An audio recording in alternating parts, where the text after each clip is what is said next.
Hi, I'm Mara Webster with In Creative Company, and today I'm thrilled to be talking to the wonderful Hunter Doohan all about the series Wednesday. And I remember with season one that you talked about having actually read the book of Jekyll and Hyde, and that was something really helpful to you, especially in understanding with the twist of Tyler being the Hyde monster, like the relationship with the master and how controlling that is with Christina Ricci's character. And I was interested in kind of how that's continued to permeate and kind of be something that stays at the back of your mind, even going into the second season of this show.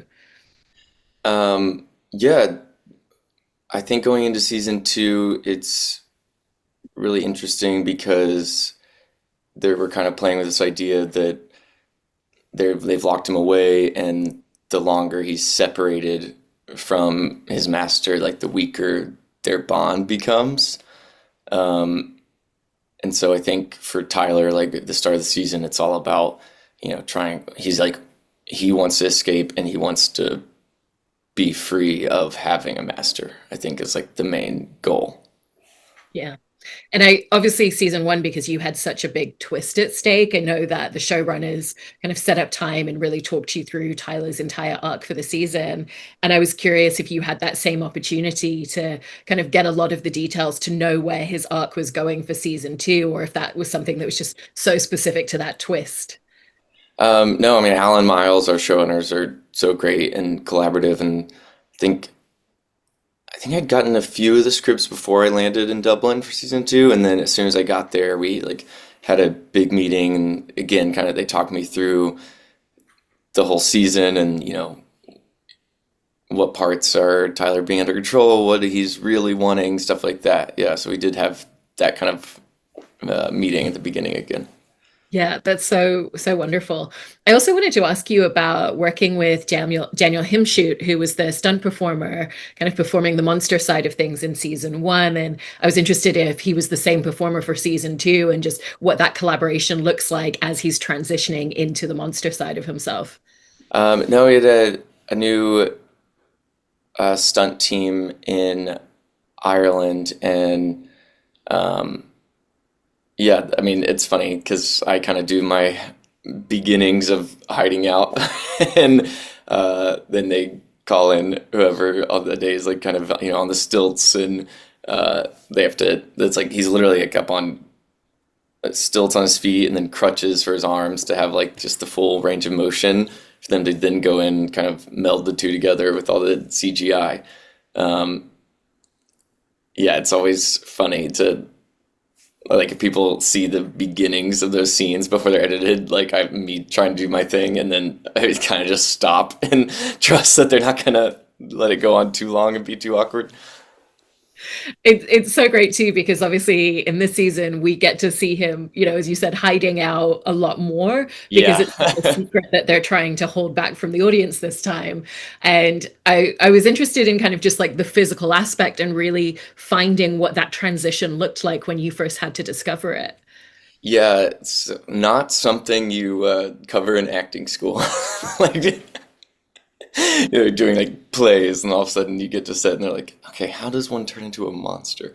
Um, yeah, I mean, it's just so fun and like kind of just a real creative thing. You get to just use your imagination, and I don't know, we like, try to ground it somehow for just so I would like have something to latch on to that, like, oh, it'd be like his bones breaking, and I'd look at like I looked at so many clips from so many like movies and TV shows of like werewolf transformations and stuff like that. But yeah, at the end of the day, it's not that serious, and it's just kind of fun, and you're trying to ride that line of like the camp of it all, and also like he is supposed to be kind of scary too. So it's yeah, it's a good time to figure out on set, and I always do it, and then we all like I'm like screaming in pain, and then we all just kind of like bust up laughing about it. And you had the chance to initially see some of the sketches that Tim Burton did for what the Hyde side of him was going to look like. Was that something that really helped you in kind of understanding and figuring it out? And was it different, obviously, going back to this season and just knowing exactly what it looks like once the VFX are all done? Yeah, it was cool to know like yeah, just have a very like clear picture of what it was going to be. But yeah, I remember I got there for to Romania for season one, and he showed me the sketches, and it was just so cool, like to have that kind of connection to a like a Tim Burton character and drawing. And I went to this exhibit in London of like all his artwork, and it was like from his like whole career. And there was like a desk where they had a bunch of like Wednesday stuff, and there was like something pinned up there of like one of the early Hyde drawings, which was really cool. And also a little offensive when I found out he waited to see who they cast before he drew it, and I was like, oh, is that supposed? What does that mean? It also sounds like he's Tim Burton's really fantastic to work with as a director. He Um, is. I've heard you describe that you feel like he never over directs because he always knows exactly what it is that he's trying to capture. And what was that experience in getting to work with him again for season two? It was one of my favorite parts. Season two was that now Tyler, it really felt like I was part of the Tim Burton of it all because he directed the first four episodes in season one, and was also EP and very involved. But I never got to work with him as a director in season one when Tyler was like being evil and all this stuff. So yeah, I felt like he was more excited to work on the Tyler stuff, and I just loved getting to work with him this time because he did episodes one, four, and then the last two of the season. It's kind of funny to think about the arc of playing characters because usually characters go through some sort of journey of self-discovery and learning, and they become better versions of themselves along the way. But in playing Tyler, he's regressed even further than, season one, he talked about wanting to be a better person from his past when he'd been a bully, and now he's regressed even further than that. And so has that been just a completely different journey and experience of playing a character to any other that you've played before? Yeah, I mean, Tyler is like completely under someone else's control in season one, and then trying to break free of that in season two. Um, yeah, so it's definitely a journey, but it's not on a smooth trajectory towards a better person, really. And in talking about some of the first episodes in season one, we get to see him when Wednesday comes to visit him. And I remember season one, you were kind of describing how you felt like there probably were some underlying emotions in the attraction that were real, but that he would never admit to himself, and it really was about the deception. But now she's the person responsible for him being there. And so how did that just really unleash all of the anger that he's feeling in that scene when you played it together? Yeah, I mean, well, for me, what I always thought was interesting was when we Tyler first meets Wednesday in season one at the coffee shop, he doesn't know it's her. That like that's what the whole plan is going to be until he like learns her name and everything, obviously. So there is the initial spark of attraction, and then he's as he carries out the plan. Um, I don't know. To me, the way I kind of like found my way in, especially for this season, was that she's like the one person that wasn't using him for something and wasn't afraid of him. And so I think that's where like kind of the deep part of him that like still wants her, that's where like that comes from. Yeah, that's so interesting too, because she's also someone who people usually are afraid of, and she has all these kind of divisive mechanisms in how she tries to scare people or to push them away. And so, do you feel like they're kind of both playing a game where there's some sort of respect towards each other, but it's just so veiled by the anger that they have to each other at this point as well? Yeah, I think a lot of the flirtation comes from like getting under each other's skin and both kind of like enjoying that. Um, yeah, but then, and so in season two, when she comes to see Tyler, I think he's been like thinking of this moment the whole time he's been locked up in there. And for me, I think a part of it was thinking she's finally come around and maybe she's is here to help. And then once she reveals she's only there to try to get information about my father's murder, then like the anger totally takes over in that moment. Yeah, and because Tyler obviously had such a complicated relationship with his dad, kind of Yeah. how did you find what you felt his emotional response was going to be when Wednesday tells him that he's dead? Um, yeah, for me, it was he's not gonna want Wednesday to see any of that, the hurt, because there's like a lot of anger, but I mean, Tyler would have loved if his dad was nice to him his whole life was after his mom died. But there's the whole thing with we find out that she was a Hyde, and that's where like Tyler got the gene from, and his dad basically like blames Tyler and hates him, and so I think Tyler wanted his dad to love him, and they didn't, and that's where all the anger came from. So yeah, it's a deep down there's a grief for him, but he doesn't want Wednesday to get that much under his skin. Yeah. There's also the aspect of when she comes to see him, he's being held in complete solitary confinement and he has that collar around his neck that shocks Yeah. him if he moves too far. So he has very limited movement.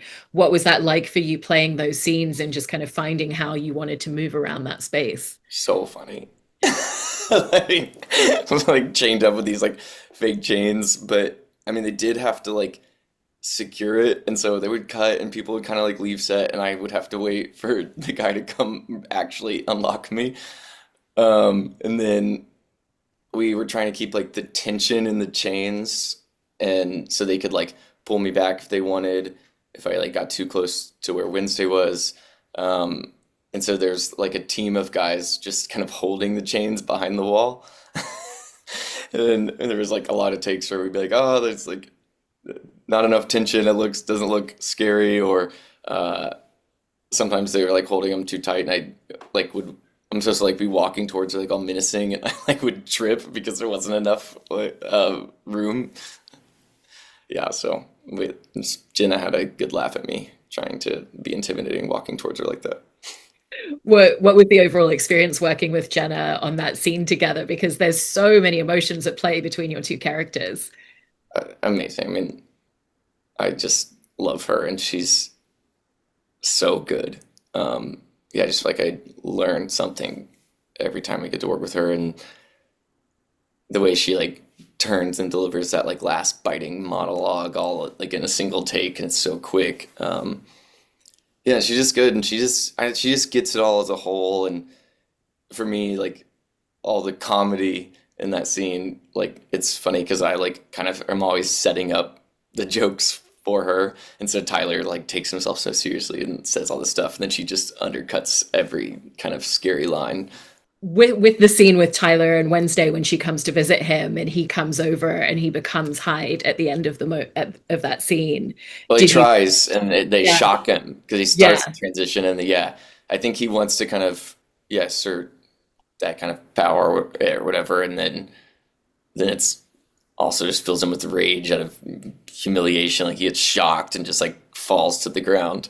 And you obviously have the relationship between Tyler and between Christina Ricci's character Laurel. And in season one, the two of you didn't really get to play opposite of each other with that relationship much because again, it was all being held back from the audience. Right, yeah. So what was that like getting to film that scene where she first comes to see him and they have that reconciliation? Yeah, so fun because season one, we had a few scenes, and maybe we had like two scenes in episode 8, and one of them it was just like Gwendolyn Christie pretending to be Tyler. Yeah, then we had like three little flashback things, and that was it. So it was really fun to get to work with her, and then especially just having this new layer of like her control over him has gotten a little bit weaker, and that's where he like resents her so much for her like abandoning him there. I know because he's obviously been in solitary confinement for so long. And did you kind of imagine or conceptualize for yourself what that time had been like and kind of how long he'd been there and the way that it would have built a lot of his emotions and his feelings towards these people? Yeah, I mean, I think he's like losing his mind a bit, and yeah, again, I just think like to him, like Laurel or Miss Thornhill is like promised to take care of him and do all this stuff, and they kind of have this like twisted maternal, but it's like kind of this like sexual tension thing too. And so it's really messed up. And then I think he feels just like utterly abandoned and left behind by her. Yeah. I know, because it kind of feels like she's so excited to see him and she's hugging him, and then he's rejecting her and saying, "You're not my mother." And so, was there a fun for you and Christina in the fact that your characters are coming at that scene with very different objectives and very different feelings? Yeah, and super fun to just kind of play that he, kind of embraces her and has to pretend before kind of pulling the rug out from under her. Yeah, totally. It also feels like Tyler's realized how much he enjoys that animalistic side of himself. At the end of season one, he kind of talked about the feeling and how he thought about it all the time. And so, was there a big difference that you found in playing him this season and him really getting to lean into that darker side of himself that he thoroughly enjoys at the same time? Yeah, I think there's like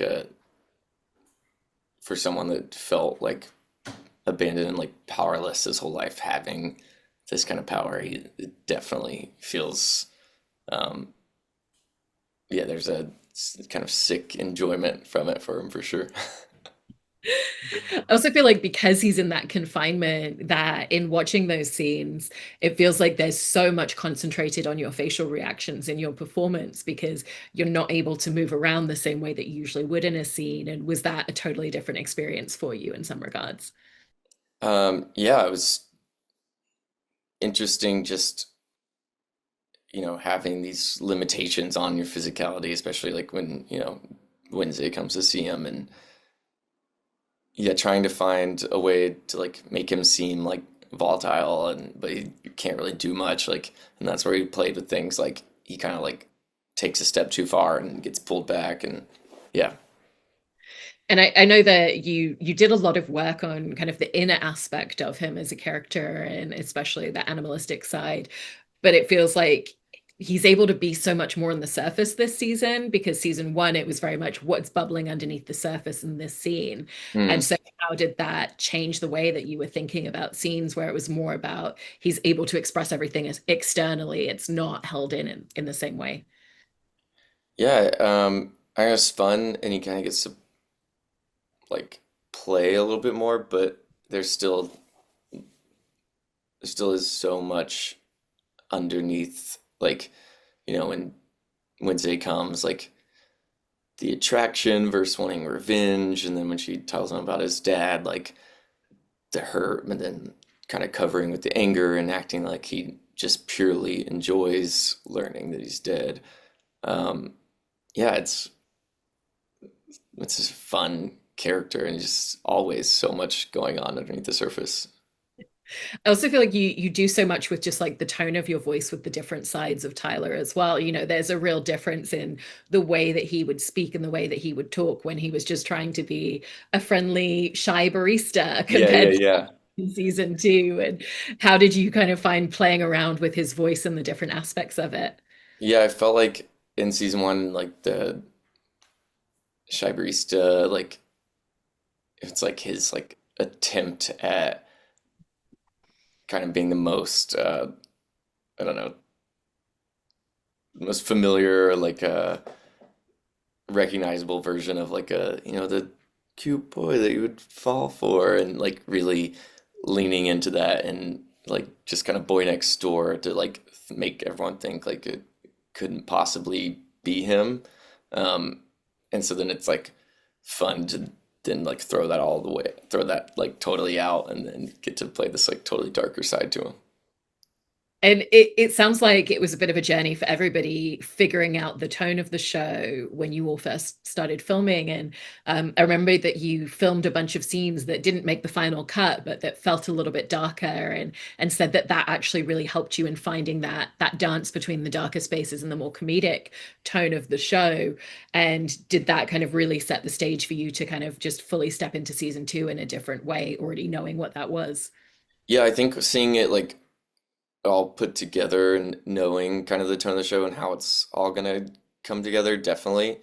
Um, yeah, and just having like a real trust in everyone around us. Like again, like with like season one, it was like I had the scene where I was like being abused, and it didn't make the show, but it like informed everything about me and my dad's relationship, and kind of confused me for a second of like, oh wait, we have this comedic stuff and this, but then yeah, like with season two, like understanding that Tyler's being serious, but that's just this, and it's setting up Jenna coming in with her like cutting comedy that she does, just so well.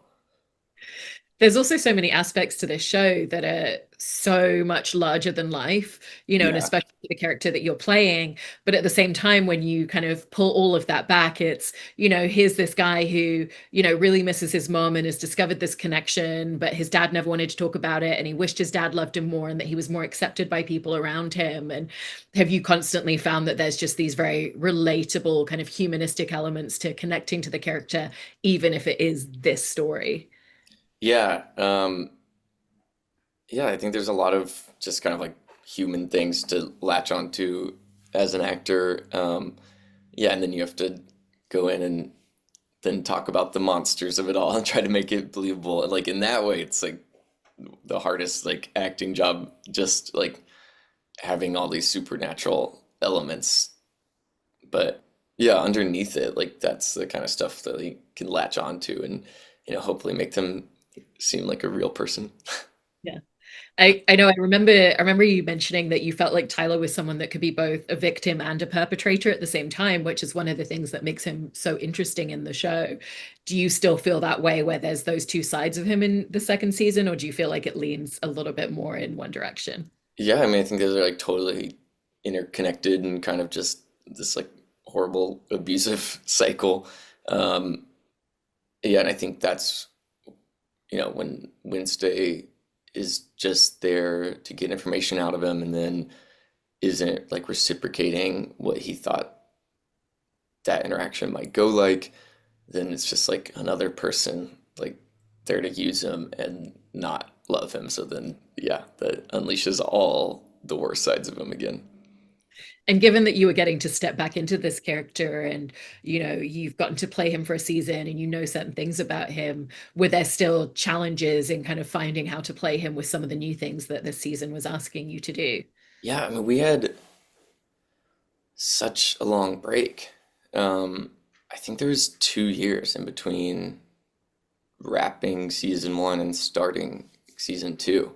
Um, but in a way, it was kind of like finding this, like 'cause we only got to see really this version of Tyler for an episode in season one, and then he's been through so much since then. So yeah, it kind of was finding like a whole new level to that for him.